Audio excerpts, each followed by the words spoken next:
A pair of conjoined twins, Charlotte and Victor Duchesne, formed an emotional bond like none other. The unlikeliness of their successful birth in the 17th century could be described as miraculous.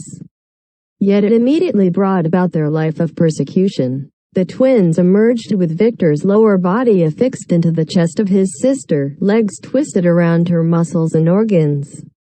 He was smaller than Charlotte, grown as if he were an appendage of her body rather than a fully formed boy. As the newborn screeched, so too did the midwife who delivered them, running from the home, yelling of a demon birthed by a witch. So began the hunting of Charlotte, Victor, and their mother Madeleine. The coming years were fleeting memories for the twins. Yet they were the closest thing to a normal life they would know. The journey with their mother was what they believed all children underwent. The games of running and hiding through France's countryside being an ordinary occurrence. At the age of 5, a new challenge to the game was presented as their mother fell ill. Pale and exhausted, Madeleine had no choice but to pass responsibility of collecting food onto Charlotte. The girl, burdened under extra clothing that concealed Victor's protruding body, set out from their forest tent and marched to the nearby town. Though a peculiar sight, she did what she had been trained for, waiting for an opening at the market and swiping whatever food she could. It was a victory in the game, but one short-lived. After midnight, glowing flames surrounded the family's encampment, bobbing through the darkness.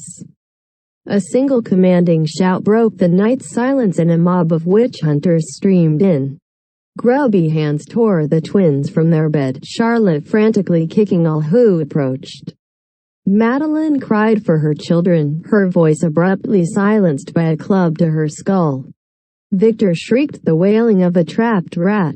The hunters coordinated quickly. A judge on hand declared Madeleine guilty of witchcraft, evidenced by her demon spawn. Within minutes they shackled her unconscious body to a tree, surrounding her feet with dry twigs and moss. As she awoke, she did not struggle, only begged her children to turn away. They would be given no choice. The twins were forced to watch as the torch was lit. And they watched as flames leapt up their mother's skirt, jarring and sizzling her flesh. They watched as fat dripped from her body and her face bubbled and twisted. They watched until the screams that tore her vocal cords were no more and all that was left was the crackling of embers and a nauseating stench. Whatever joy and goodness were in them died with their mother. Caged and transported to an old wooden temple, they were sold to a secretive group clad in dark cloaks. Victor reacted with the ferocity of a rabid beast at any who approached, clawing and biting. The only solace that could calm him was the embrace of his sister. Charlotte, bitter and hateful to all but her brother, found purpose in being his protector. Within the temple, they were exposed to unusual experiments, some cruel, many simply baffling. One day they would be made to break the neck of a small gray bird. The next, they would bleed their fingers into a vase of roses. Every 7th day, they would sleep with the branch of a damp oak beneath their pillow. Then there was the chanting, a never-ending chorus from cloaked figures on scheduled intervals. In time, a final experiment was planned. 2 robed figures herded the twins to the center of the temple, holding Charlotte upon an altar in a room lit with candelabras. The wrinkled face of a man peered from under his hood, placing a hand on the forehead of each twin, making careful examination of their skulls. "Memento mori," he uttered. As he withdrew a shining blade, Charlotte rolled to her side, shifting her brother off the altar. With a screech, he stretched his arm as far as he could, knocking a candelabra to the ground. The flames took to the dry wood immediately. They swept over the floor, igniting the black robes that brushed against it. Screams of agony pierced the chaos, invigorating Charlotte. She dashed through the inferno, vision concealed with nothing but black smoke and blazing flame. A painful heaviness filled her lungs. No exit could be found, every step leading to overwhelming heat. She fell to her knees, suffocating, and then saw it, sunlight, trees. She stumbled from the fire into dewy grass.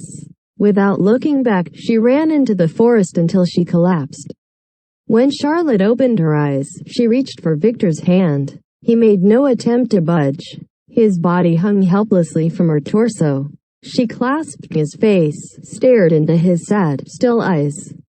The movements she was accustomed to, his body pulling at her skin, his legs prodding at the cavity in her chest, were no more. Victor was dead. Charlotte had no choice but to continue moving as she mourned, fearing black cloaks and witch hunters were prowling. She concealed her brother's corpse under her clothing and marched for the sewers of a nearby city.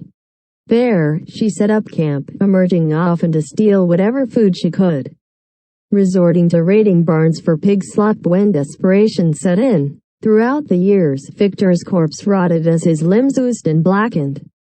Yet his body demonstrated resistance to complete decomposition, as if his sister's blood still coursed throughout him. Protecting his lifeless body became Charlotte's sole reason for being, refusing to ever be separated from the only family she had left. Life into her teenage years was a game of survival. Her hatred for humanity grew each day under the realization they would never leave her be. No matter how many died during her botched robberies and desperate attempts to escape, there would always be more to pursue in slaying words of condemnation at her monster, demon, witch. And it was the Black Cloaks who were the worst of them. Their hunt for her was unending, forcing her to constantly abandon shelter and run. For years, Charlotte fled, drawing blood out of necessity, cradling her long-dead brother in the night.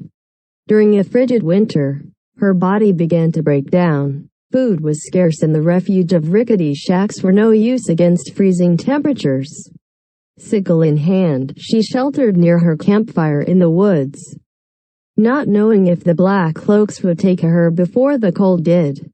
As frost crystallized around her nostrils and her lips took on a gentle blue hue, Charlotte felt something she had never experienced: acceptance. She closed her eyes, opening herself to the serenity of death when a shriek, shrill and vicious, pierced her ears. Victor spasmed and flailed from her chest, a cloud of fog encompassing him. Before she could react, he spilled from her in a bloody puddle, landing on the snow and running. Pulling herself from the edge of death, she gave chase. Calling his name, she ran through the forest until her legs could hardly carry her, until finally, within her view, was Victor.